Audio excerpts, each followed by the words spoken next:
I cannot begin to tell y'all how many times I have recorded this video and it just would not allow me, for whatever reason. I was not able to save this video to my hard drive or whatever the case may be. But anyway, that's besides the point.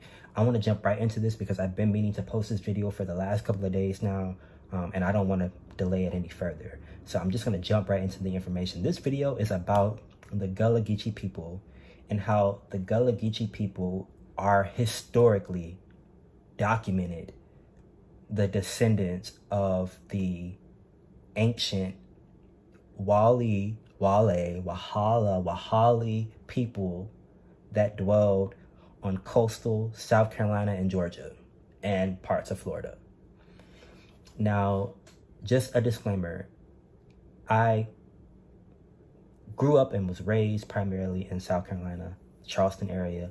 So I actually went to school with a lot of people, a lot of Gullah Geechee people.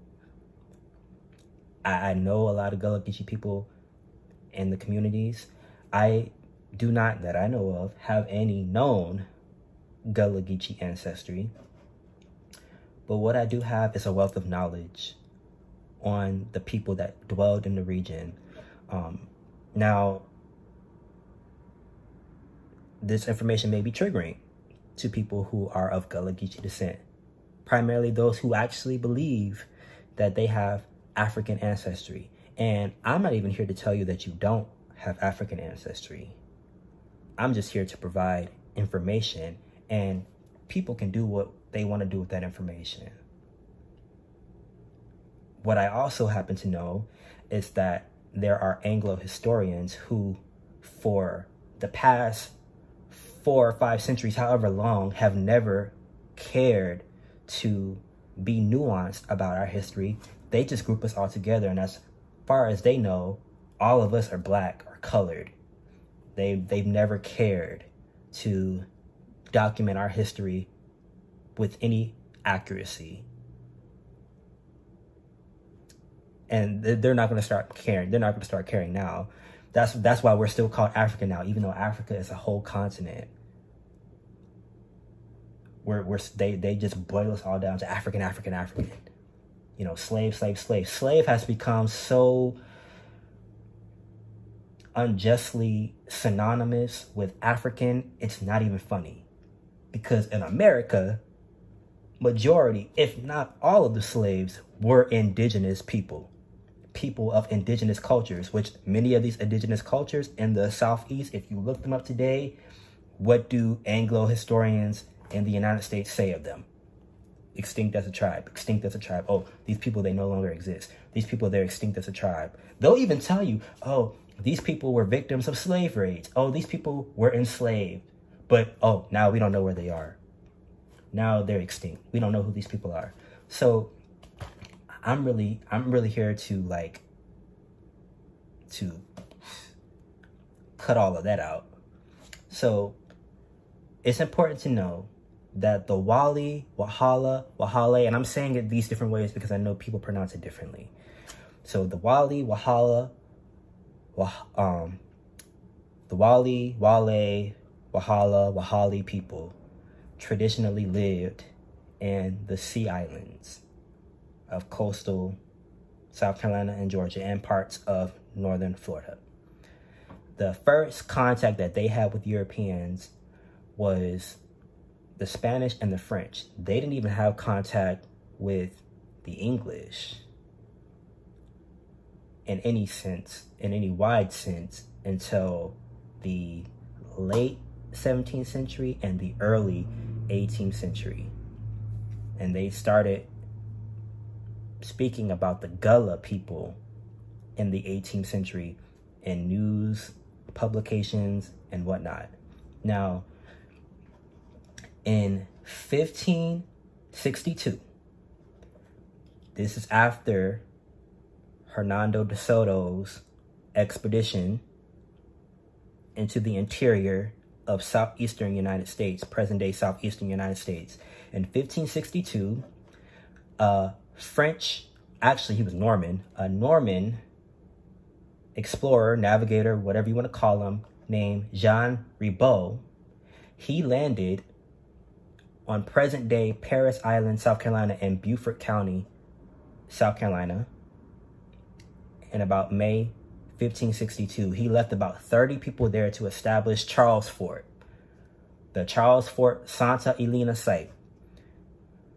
That settlement did not last a year before the indigenous people, and this was on traditional Kuso of the Kusabo Confederacy, which were Indian nations who dwelled in South Carolina. This was on traditional Kuso territory and Yamasee territory. Now, the Kuso were in immediate conflict with the English when they first settled Charlestown, and I think it was 1670, around that time. They were in immediate conflict with the English. Now, Charles Fort did not last a year. The indigenous people, they drove the French away. The French, they sailed out in the Atlantic. There are some reports that say that they were even reduced to cannibalism because the conditions were that bad. They didn't have food. You know, the indigenous people, they burned them down, they expelled them. This was in 1563. Now, and I'm not even going to edit this because, like I said, I've recorded this so many times, and it's just, okay. But anyway, so in 1569, 6 years after the indigenous people expelled the French, in 1569, actually, 1569, there was a revolt of the indigenous people on Spanish territory in the southeastern United States. They burned all the stuff down. They expelled the Spanish, and it was a devastating blow to the Spanish. This is history that they don't talk about because they like to make it seem like they were just conquering and they didn't have these issues. But no, the indigenous people were giving them a fight. They were giving them a deadly fight. And yes, there was a lot of lives that were lost on the indigenous side, but there were a lot of lives lost on the Spanish side as well. 1569. And this was in the Spanish province of Carolina, which at that time included Florida, it included Georgia, South Carolina, it included parts of Tennessee. They destroyed the inland forts of the Spanish because De Soto was establishing forts, you know, during his expedition. And there were Spanish from De Soto's expedition that were absorbed into some indigenous communities. 1569. Now, in 1576, the Oristo or the Edisto and the Escamacu or the Ahoya in Carolina and the Wali, Wahali, Wahala, Guale people on the seacoast between the Savannah and the Altamaha rivers, they rose up to expel the Spanish and their missions. They had these Indian missions where they were trying to convert the Indians to Christianity, and they did convert many of them to Christianity. They burnt Santa Elena to the ground. Santa Elena was built on top of Charles Fort, where the French were originally. They burned it down. There was another revolt of the Wali, Wahala people in 1582. It was really from 1582 to 1585, but some reports say that there was a treaty that the Spanish drew up in 1583. So there's like a split where they say one revolt was from 1582 to 1583, and then another revolt was from 1584 to 1585. So really the revolt was from 1582 to 1585. The Wali did not like the Spanish people at all. And I'm also going to backtrack a little bit because another explorer that it's not really talked about, Giovanni de Verrazano, I believe is his name. He sailed up the eastern seaboard in about 1523, 1524. And in his report, he literally described the Indians that he saw on the Carolina coast being dark like Ethiopians, being black. No mistake whatsoever that they were black people. And he even said like how they were friendly. You know, somebody in his crew, you know, went to the shore. Something happened to him, and the Wahali people rescued him. Not Wahali people, but the Indians on the Carolina coast, they rescued him. Because it's not clear whether they were Wahali people specifically or if they were another tribe or whatever the case may be. But at any rate, they were dark-skinned people. This was in, 1524. You know that there was the San Guadalupe settlement in 1526 that was established by Lucas Vasquez de Ayun, and there's maps that describe all of that land as his territory, Ayun's territory.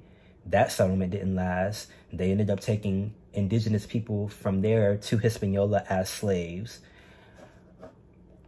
In 1576, again, the Edisto or the Arista and the Escamacu Ahoya in Carolina and the Wahali, there was a war.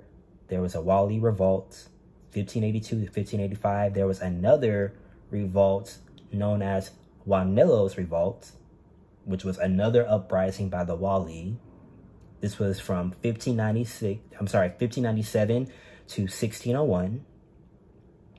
There was another Wahala revolt of 1608, where there were Micos of the Wahali who rose up against the Spanish church missions. They hated the missions, and this revolt in 1608 led to the reintroduction of slavery by the Spanish. And so you had the Wahali who were mission Indians on these Spanish missions in Spanish territory in Florida, which included parts of Georgia and South Carolina. Now, we know that the English didn't settle Charleston until 1670, around that time. So there was another Wahali revolt in 1645. In 1645, the Wahali Indian workers who were working on the Spanish plantations, they were not given fair wages, and there was a revolt. This was in 1645. There was a Wahali War that took place from 1675, and this is after the English had settled in Charlestown. 1675, the Wahali, they lived north of the Altamaha River, and the Macoma was south of it. The Macoma people were south of them, and this was a war between them and the English, because as soon as the English arrived, they were arming rival indigenous Indian tribes with guns, and they were going on raids on Spanish missions in Georgia and South Carolina. They were going on raids. This is all before the Tuscarora War. This is all before the Yamasee War. In by the 1700s, by the early 18th century, the Wahali and the Spanish decimated, or their communities decimated by the English and their indigenous allies. They moved closer to St. Augustine in Florida, present-day Florida.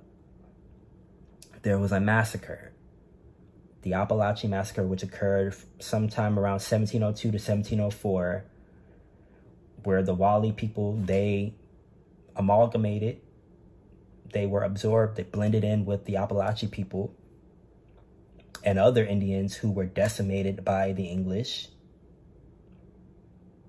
Because at that time, the indigenous, they had to band together in order to preserve their communities. They had to band together. And this is true all on the eastern seaboard, not just Carolina. This is true all the way up to New England, Massachusetts, all these different places. The indigenous communities that were being decimated, they banded together.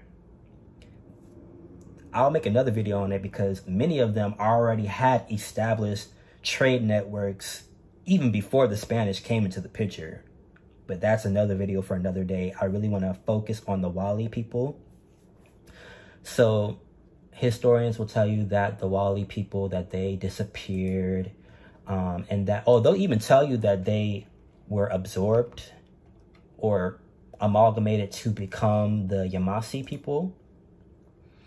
But I wanted to list some Wahali communities and the present locations for these communities. So you have the Ahopo, which was either near mainland North Newport River or St. Catharines Island vicinity. You had the Aluke, mainland near the Altamaha River mouth. You had the Aluste, and I'm not sure if I'm pronouncing these right, but I'm going to list them all down so you guys can see them. You have the Aluste near North Newport River. I believe it's North Newport River. Let me just verify that. Yeah, North Newport River. You have the Asao and Altima River. You have the Asapo, Osaba Island, the southern side. You have the Kofunofu, St. Catharines Island, north side. The Kulupala, either near mainland North Newport River or St. Catharines Island vicinity. The Espogachi, not sure if I'm pronouncing that right, near Sapelo River. The Fuel Sapelo River or the Sapelo Island vicinity. The Fulo Plata, near mainland near the Altamaha River mouth. You had the Guale community, which was on St. Catharines Island. You had the Hokaesle, mainland near Altamaha River mouth. You have the Osbogi, Sapelo Island. The Otapala, near mainland North Newport River or St. Catharines Island vicinity. You have the Otax, near Harris Neck vicinity, which you can look up Harris Neck today and they will literally tell you that Harris Neck is traditional Gullah Geechee territory. Harris Neck. And these are all Guale, Wahali, Wahala communities that I'm naming, that I'm listing right now. So the Otax, that was Harris Neck vicinity. The Sapala, Sapelo Island. The Satwache, OGEECHEE River. Mind you, OGEECHEE is an American Indian word. The Sotegua near Sapelo Island or the island vicinity. You have the, can't even read my own handwriting.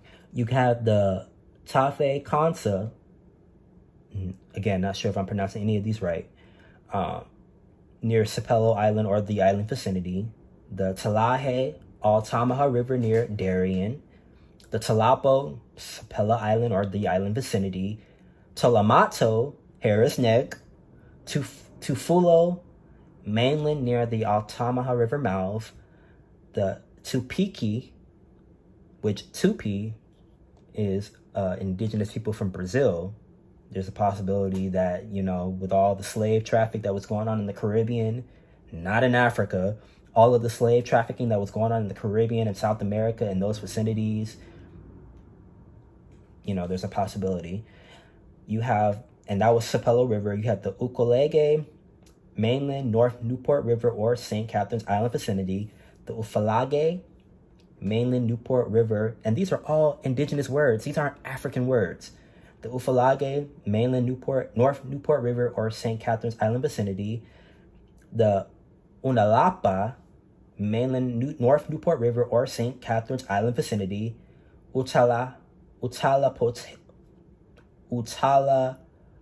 Potoke, mainland North Newport River or St. Catharines Island vicinity. The Utine, Sapelo River or island vicinity. The Ifulo, mainland near the Altamaha River mouth.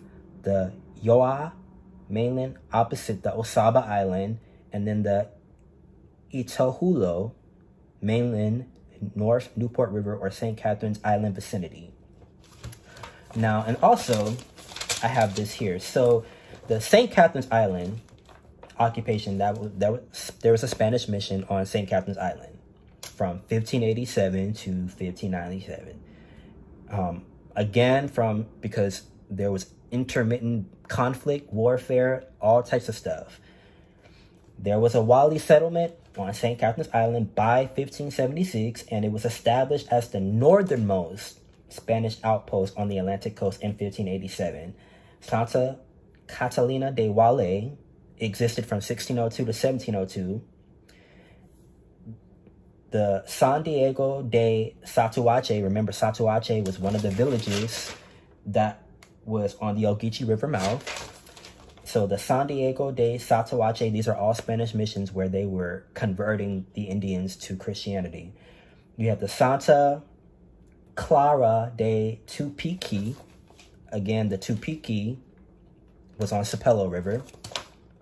You had the San Joseph de Sapala. Sapala was another Wahali village that was on the Sapelo Island as well. And San Felipe. And all of these were incorporated into Santa Catalina de Guale.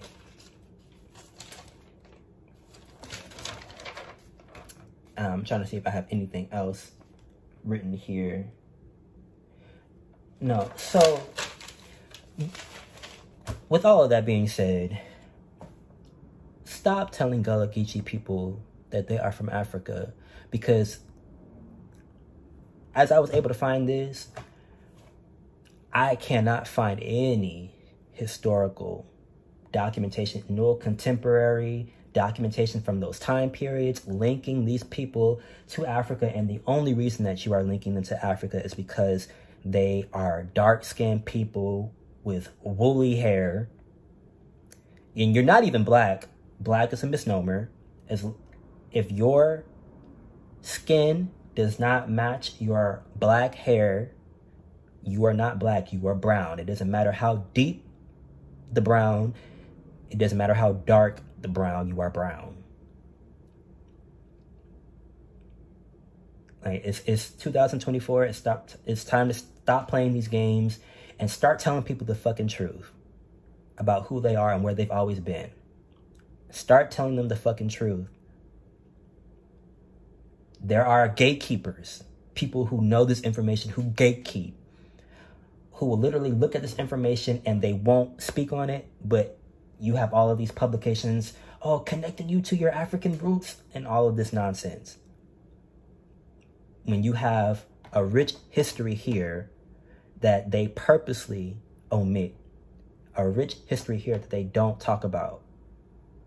They have a lot to gain from you not knowing that this is yours. Because if you knew that, then you will be able to take it back. Or at the least, you will fight for it. That's all I have to say. Until the next video.